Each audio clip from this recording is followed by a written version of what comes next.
Hola, buenas tardes, ¿cómo están ustedes? Buen domingo. Acá estamos, como siempre, 3 al pie del cañón, 3 fijos, otros son invitados. En la parte técnica, como siempre, Claudio Acevedo, Pablo Marmorato, al lado mío. Hola Pablo, buen día. Hola, Graciela. Y nos van a acompañar, nos están acompañando 2 personas para ayudarnos a pensar una pregunta que corre en los medios donde, bueno, interesa la política. Y ustedes saben que esto tiene que ver mucho con la política. La pregunta es, ¿qué incidencia sigue teniendo el kirchnerismo en la política argentina después de las últimas elecciones? ¿Cómo se ve hoy el presente? ¿Qué se puede imaginar a futuro, si es que hay certezas o no? Y en todo caso esos matices. Para charlar sobre esto están Vicente Palermo, ustedes ya lo conocen, él es sociólogo de la recibido en la Universidad de Buenos Aires, doctor en Ciencias Políticas, recibido en la Universidad Complutense de Madrid e investigador del CONICET. Además es ensayista, articulista, cuentista. Así es. Un muy lindo libro de cuentos. Gracias. Gracias. No, gracias vos que lo hiciste.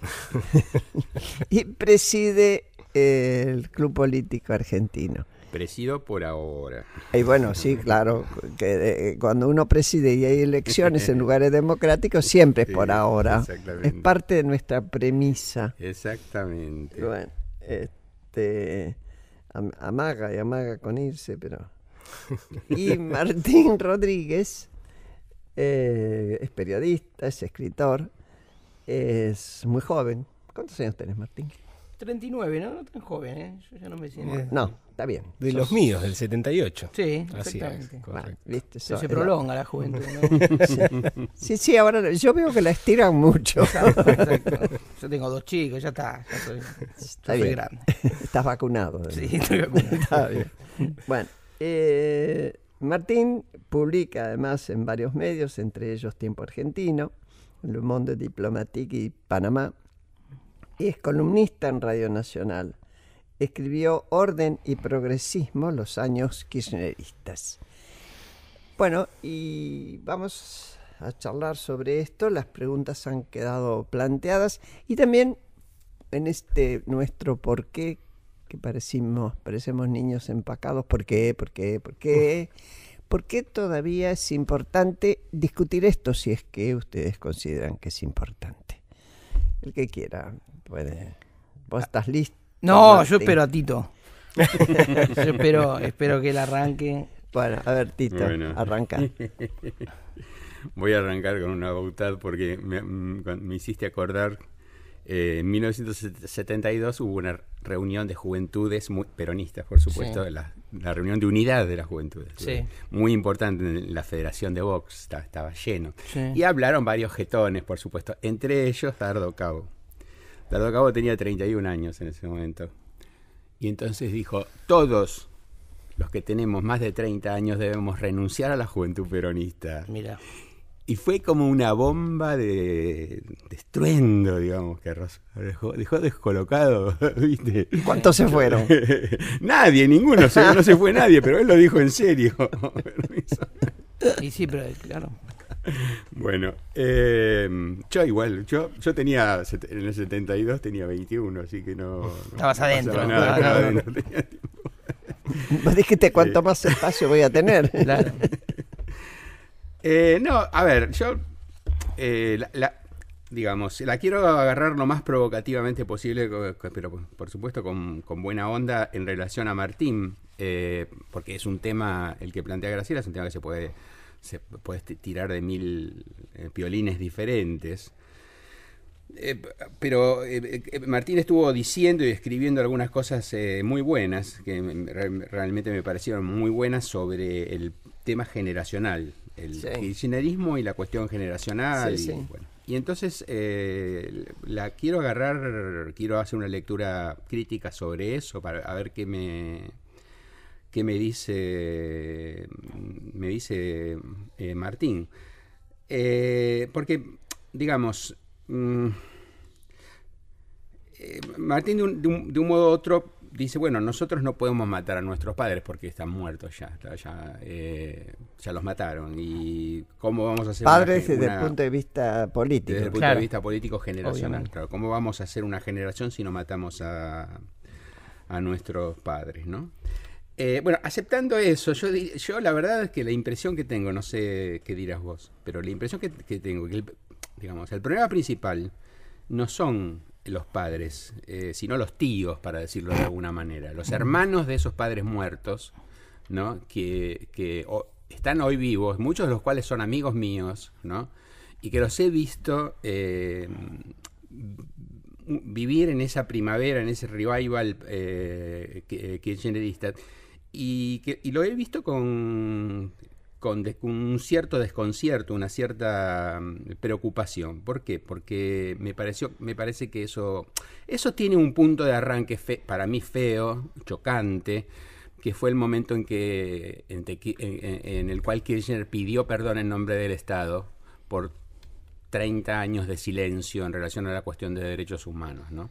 Lo cual para mí tenía dos puntos graves. Uno de ellos es el ninguneo a los 80, a los valientes 80 y a Alfonsín, digamos, a todo lo que se hizo, la CONADEP, los juicios, etcétera, etcétera. Asombrosamente él los ponía, no sé, los echaba al olvido, en el subsuelo, los hacía desaparecer, no sé qué puedo decir. Y lo otro es hablar en nombre del Estado. Yo creo que eso un político que está en funciones de gobierno, menos que menos, debería hacer eso. Nadie puede hablar en nombre del Estado. Es grave hablar en nombre del Estado. Y él hizo esas dos cosas impunemente y no solo impunemente, tuvo una productividad política enorme esa toma de posición. Pero entonces esa generación, los tíos, digamos, y que de un modo les tiraron, o sea, les dejaron ese legado, yo diría, envenenado a ustedes, me parece que tienen algunos problemas que tienen que ver, yo diría, por lo menos 3 de esos problemas. Uno de ellos es una aceptación demasiado acrítica de la violencia, es decir, la lectura, digamos, vos lo decís, Martín, en el artículo de Tiempo Argentino que me mandaste a pedido mío y que lo leí con gran interés, ¿no? Pero bueno, nosotros podríamos decir somos putos, somos faloperos, somos soldados de farimontoneros, ¿no? ¿Y qué es eso de soldados de farimontoneros? ¿Cómo un soldado? Explícame un poco, porque soldado de farimontoneros quiere decir algo, digamos. Es decir, ¿no? Entonces ahí está la violencia política valorada, percibida, relatada, historizada de una determinada manera que a mí me parece una forma de bloquear el pensamiento, ¿no? Entonces, eso yo no digo, por supuesto, que no se trata de la violencia política en acto, se trata de la violencia política pensada, que me parece. El otro problema es el voluntarismo, digamos, ¿no? O sea, que es una cosa que tiene mucho ¿Por qué no lo dejamos que se meta primero con la primera parte? Macanudo, sí, no hay problema. A ver, no. Tomo más la escena que vos decís de Kirchner, que fue como un poco fundacional, ¿no? Y Kirchner en la ESMA, y fue fundacional para mucha gente, y recuerdo exactamente en ese momento y al otro día que, es más, creo que o apenas días después que surgió lo de Bloomberg, pero recuerdo que nuestro amigo Mario Weinfeld tituló una editorial que me parecería interesante recuperar en algún momento, que se llamaba El fin de la luna de miel. Es decir, pese al nacimiento, digamos, qué sé yo, teológico del kirchnerismo en la ceremonia de la ESMA, y con todas las imágenes que hubo ese día, desde el descuelgue del cuadro que fue en Palomar hasta la ocupación de la ESMA, también fue una ruptura. Es decir, también quebró algo, ¿no? Pero quebró con respecto a que... Quebró, creo que una suerte de casi diría de universalidad que tenía hasta ese momento el kirchnerismo como consenso. Es decir, Kirchner era, frente al desafío de un Bloomberg o de los cortes de ruta, como errores probablemente, pero o los cortes de ruta de ahí en provincia de Entre Ríos, por las pasteras, Bueno, siempre tenía la absorción del conflicto, ¿no? Es decir, Kirchner era como un político demasiado vacío que absorbía todo, todas las demandas de la sociedad. Es decir, era como decir, bueno, ¿cómo se gobierna la sociedad después del 2001, 2002? Se sube al potro, ¿no? Y se va arriba y se va viendo. Y me parece que en el acto de la ESMA, que fue una luna de miel larga, porque en algún sentido fue un año y pico ya, ¿no? Pues fue en marzo de 2004, ahí hubo como una ruptura. Es decir, bueno, pero yo soy esto, un recorte más propio. Y más propio, ¿no? Como diciendo, bueno, soy un fragmento de mí. Ya lo había hecho, había gestos anteriores, pero quiero decir, de algún modo más contundente. Y incluso con aliados políticos que tenía ese gobierno. Por ejemplo, que yo escuchaba en ese momento Radio 10, supongamos, ¿no? Que era una radio que acompañaba ese gobierno, ¿no? Era la radio en momentos que era de Haddad, y sin embargo en temas de derechos humanos aparecía como ¿no? Chirrió un poco ese acompañamiento.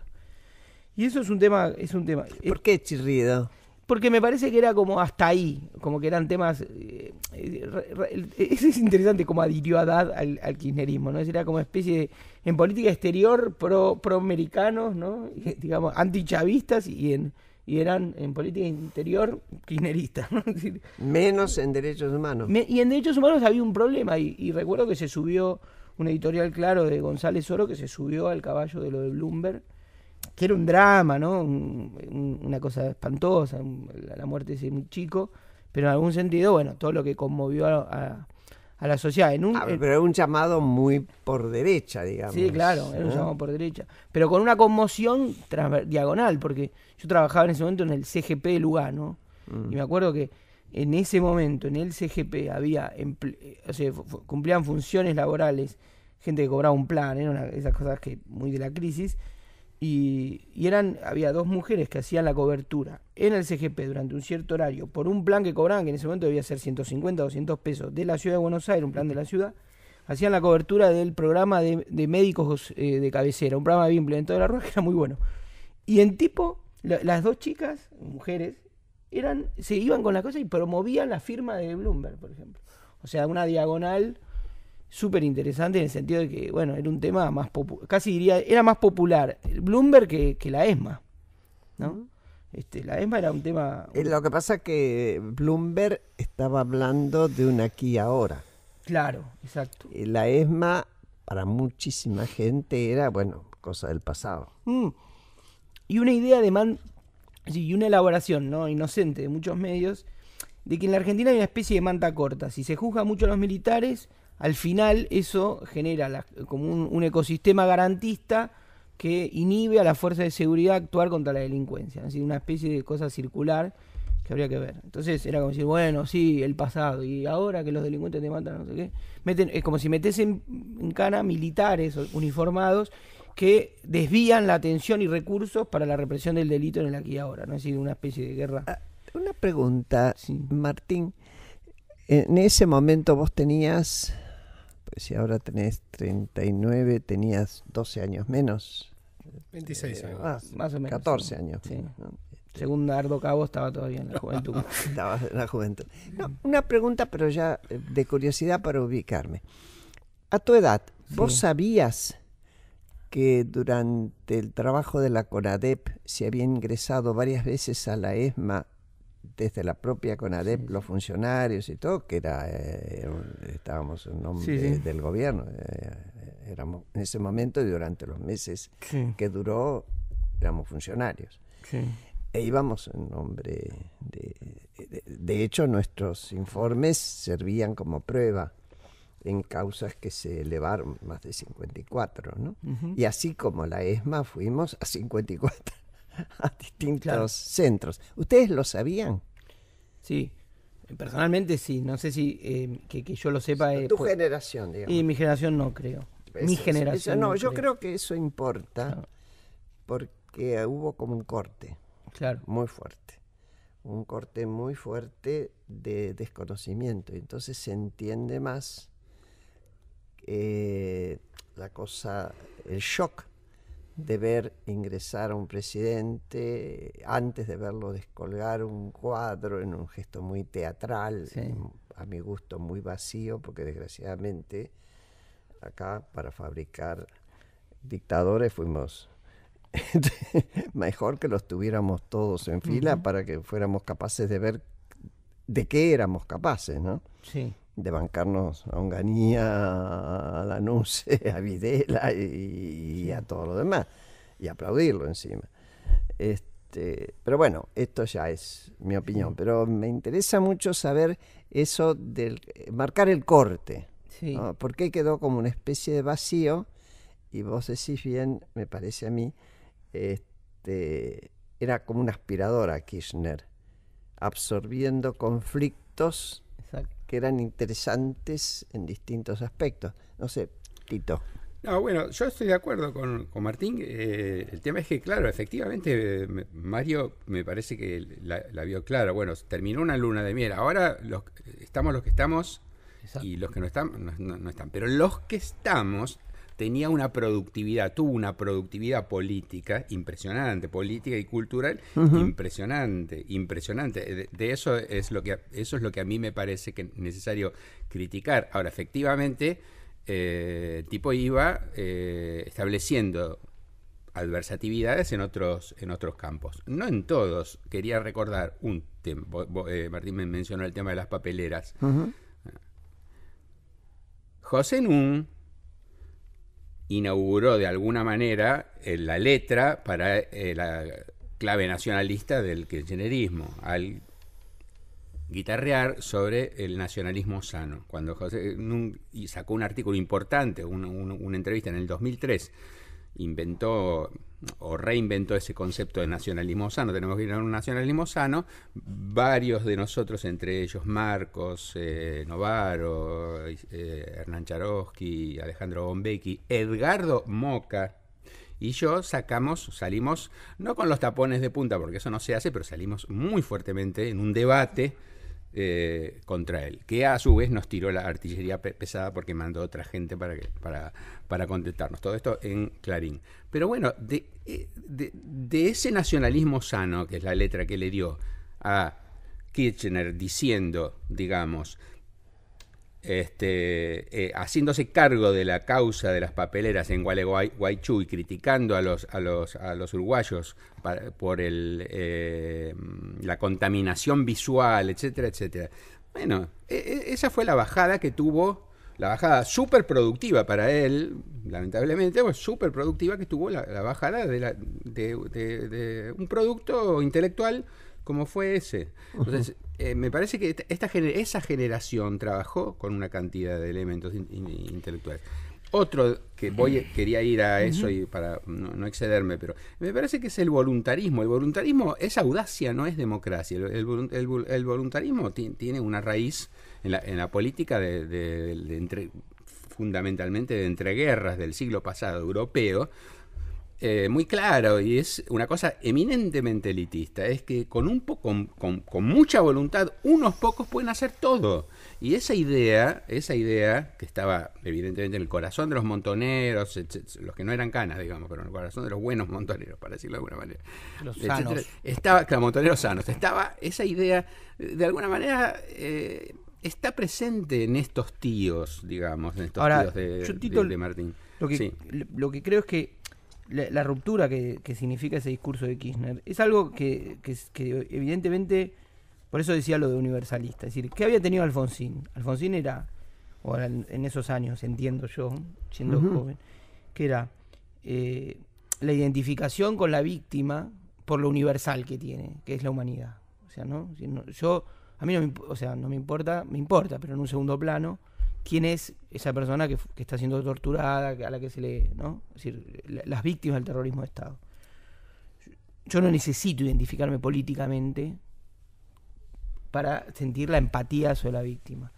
Eso de algún modo era el acuerdo de Alfonsín, más allá de los dos demonios y todo eso, que yo lo correría, pues diría hasta más complejo y hasta una cuestión de estructura de época. Pero eso. Y es cierto que Alfonsín, tal vez yendo a la pregunta de Graciela, Alfonsín fue demasiado pedagogo de sus límites, ¿no? Es decir, Alfonsín un poco tal vez un cierto gen radical, ¿no? Están más enamorados de los límites, ¿no? Y ven en los límites y en la aceptación de los límites su osadía republicana, y tal vez un gen más peronista sería el de la voluntad, ¿no? Es decir, nosotros los límites los corremos, los construimos, son históricos, lo que sea. Kirchner, lo que yo entiendo es que recuperó lo particular de la víctima, que era un debate en los organismos también, ¿no? Es decir, diría, ¿no fue un debate en el juicio de las juntas? ¿Dónde quedaba? Y un debate complicado, no un debate de la revista no sé qué, sino un debate sobre, por ejemplo, las estrategias de defensa de los abogados, los militares, que decían que buscaban que muchos testimonios dieran cuenta de que habían sido partícipes de Montoneros o el ERP, entonces había que de algún modo correr eso, ponerle un cierto velo. No, es que a la pregunta concreta de Orgueira o de cualquiera de los abogados, que eran muy buenos, por cierto, de los defensores, pero que tenían una sola línea de acusación, que era al sobreviviente, sí, no al denunciante como era mi caso, claro, pero al sobreviviente del centro clandestino, sobre todo, era decirle, bueno señor, pero usted fue detenido con motivos, porque su militancia ponía en peligro lo que quería el proceso. Entonces, el primero importante, y se frenó ahí para siempre, a quien se lo preguntaron fue Norberto Liski, un médico que había sido del Partido Comunista Revolucionario, un tipo muy querido en la Ferrer y demás, muy torturado durante el tiempo que estuvo desaparecido, después blanqueado en la cárcel y después, bueno, puesto en libertad, que fue a declarar. Y Orgueira, una vez que termina lo demás, le pregunta, empieza el interrogatorio, cosa que a mí me hizo reforzar la idea de que toda la documentación estaba, porque era interrogatorio del servicio de inteligencia. Claro. Sobre su militancia. Y Norberto, con toda lucidez, le dijo, señoría, al presidente de la mesa, que no me acuerdo quién era en ese momento de los jueces, me están haciendo las mismas preguntas que me hacían mientras me torturaban. Inmediatamente, los jueces, que, ojo, porque ese juicio fue un juicio donde cada uno todos los días tenía que estudiar qué hacía. No había antecedentes. Uh-huh. Se habían buscado en el mundo y no había antecedentes. Y era una situación muy especial. Entonces, ni reaccionaron enseguida los jueces. Pero en cuanto Norberto lo dijo, no, un momentito, usted eso no lo puede preguntar. El señor no es el acusado. El señor es la víctima. Uh-huh. Y ahí quedó, y es cierto, quedaron todos como víctimas. Y perduraron todos como víctimas. Así hubieran asesinado a alguien durante la militancia. Porque no era el juicio de su conducta. Claro. Su conducta en ese momento predominante y para todo el mundo trascendental era haber tenido el coraje de salir del anonimato para ir a prestar juramento. Esos también son tus tíos. Sí. Claro. Ahora, mi problema con los tíos y los padres y los qué sé yo qué, es que esta cuestión de voluntarismo que plantea Tito también nos trajo las dos contraofensivas. ¿Por qué mandan las contraofensivas Montoneros desde Roma? Porque la idea era 100 personas que ingresen al territorio armadas, más las células dormidas que estaban acá esperándolas, son capaces de reorganizar la fortaleza de Montoneros y le damos vuelta el proceso a los militares. Fue caza de conejos, sobre todo la segunda. Sí. Es decir, voluntarismo absolutamente, sobre todo la segunda, criminal. Voluntarismo criminal, donde murieron 2 chicos de 16 años, ¿no? Pero yo esa crítica la comparto en algún sentido, y hasta es interesante muchas cosas que escribió Walsh, ¿no? Los papeles críticos, y ahí hay algunos esbozos, aunque dicho desde un lugar muy particular, ¿no? Y no veo que haya una persistencia exacta de esa idea de voluntad ciega. O sea, no creo que dicho así, no creo que la izquierda no haya aceptado las reglas del juego democrático. Es decir, hubo, episodios. Después, claro, a partir de 1983 creo que hubo un armisticio de la izquierda, me parece a mí. Sí, salvo la tablada. Salvo la tablada, pero que fue rápidamente condenado y que fue puesto. Y en el kirchnerismo creo que en algún sentido también, en esos años que no fueron tan lineales y homogéneos como se presentan ahora, para mí. Incluso yo participé como militante y, y me alejé, y no me arrepiento, pero me alejé por muchas diferencias y cosas. Y sí, me parece que hubo, quiero marcar algo también. Yo no, este texto, justo, aunque suene un poco autorreferencial, pero lo quiero aclarar. Sí. Yo no creo que sea una generación, ni siquiera como la del 70, ¿no? Es decir, yo creo que el 90 y pico % de mi generación, que nacidos entre el 76, que no tienen una relación, un vínculo especial con esa historia. Y hasta, bueno, es así, es una realidad. Sí, a mí, no sé si a mí me gustaría promover que todos lo tengan como loco, ¿no? Sí, por eso buscaba lo de la pregunta del Estado, que era... Y como una marca, que tampoco sé cuánto, porque no soy un teórico, pero cuánto resiste, que es que de algún modo el Estado te preguntó si estabas seguro de quién eras, ¿no? Es decir, esa sería una cierta marca. Y en eso podría decir que sí hubo una cierta sensibilidad generacional sobre eso, ¿no? Porque la represión fue muy vasta territorialmente, qué sé yo. Y creo que mucha gente se lo preguntó. Mucha más gente que la que después, por ejemplo, elaboró una relación más política o más seria con ese pasado. Es decir, sí creo que muchos jóvenes en ese entonces, ya no jóvenes, pero se preguntaron si estaban seguros de quién eran hijos. Y esa era una marca generacional. Punto. No quiere decir que haya una generación.